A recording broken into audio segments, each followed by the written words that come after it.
Paano kung ang isa sa pinakamayamang boksingero sa mundo ay posibleng nalulubog na sa utang? At paano kung ang inaabangang laban niya kay Manny Pacquiao ay hindi pala ganun kasigurado? Mga papi, may mga kumakalat ngayon na kontrobersya tungkol kay Floyd Mayweather Jr. Mula sa pera, utang, hanggang sa tunay na estado ng kanyang laban. Totoo ba? O panibagong drama lang? Welcome sa Papi Lipi, where we talk about different personalities, events, and important topics that are worth tackling. Pwede po ba ako mag-request na i-like ang video na to para malaman ko na gusto nyo ang ganitong klase mga contents? Ang inyong suporta ay malaking bagay sa amin bilang content creators at nakakatulong para maipagpatuloy namin ang paggawa ng mas malalim at maayos na mga videos tungkol sa mga importanteng topic.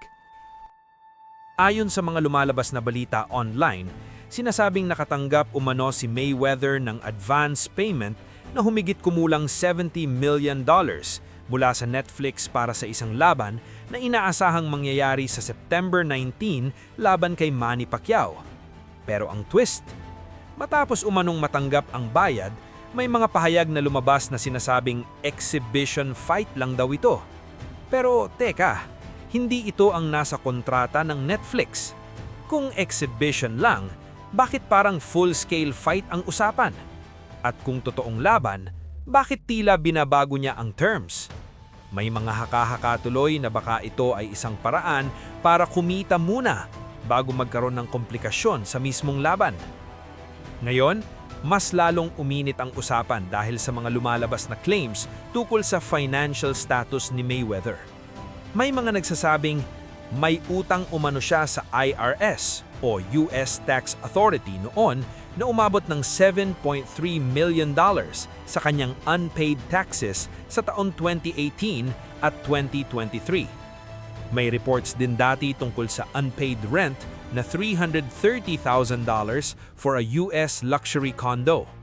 Dagdag pa dito, ayon kay Logan Paul, hanggang ngayon daw ay may utang pa sa kanya si Mayweather na $1.5 million, around 80 million pesos plus mula sa kanilang laban noong June 6, 2021 exhibition fight. Jewelry debt, $1.375 million, allegedly owed to AJ's Jewelry. Pero ayusin mo pa nga, dahil may claim si Mayweather na meron siyang humigit kumulang $400 million worth na assets sa New York.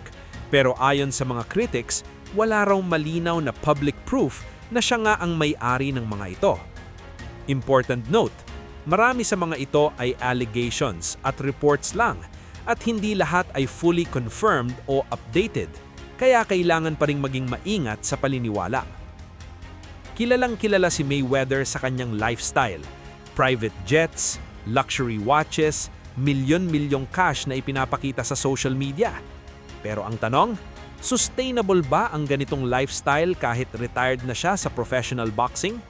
Sa history ng sports, marami na tayong nakita na athletes na kumita ng malaki pero nauuwi sa financial struggles dahil sa maling paggastos. Ngayon, balik tayo sa pinakamainit na issue. Bakit tila may hesitation sa laban kay Pacquiao? Posible bang gumagawa lang siya ng dahilan para hindi matuloy ang laban? O baka nag-iingat siya para hindi masira ang kanyang 50-0 record? Kasi kung sakaling matalo siya, hindi lang pera ang mawawala, kundi legacy. Kaya may ilan ang nagsasabi, strategy lang ba ito para kumita muna bago mag-atras? O baka negotiation tactic lang para mas lumaki pa ang deal? O worst case, may pinagdadaanan talaga siyang financial pressure. Sa mundo ng boxing, hindi lang suntok ang laban, kundi pera, negosyo at reputasyon. Kaya ikaw, anong tingin mo? Totoo bang may financial crisis si Mayweather o isa lang itong malaking publicity stunt? At gusto mo pa bang makita ang rematch nila ni Pacquiao? Kung matutuloy ang laban ni Mayweather at Pacquiao, kanino ka tataya? Comment mo sa baba. Gusto kong malaman ang sagot mo.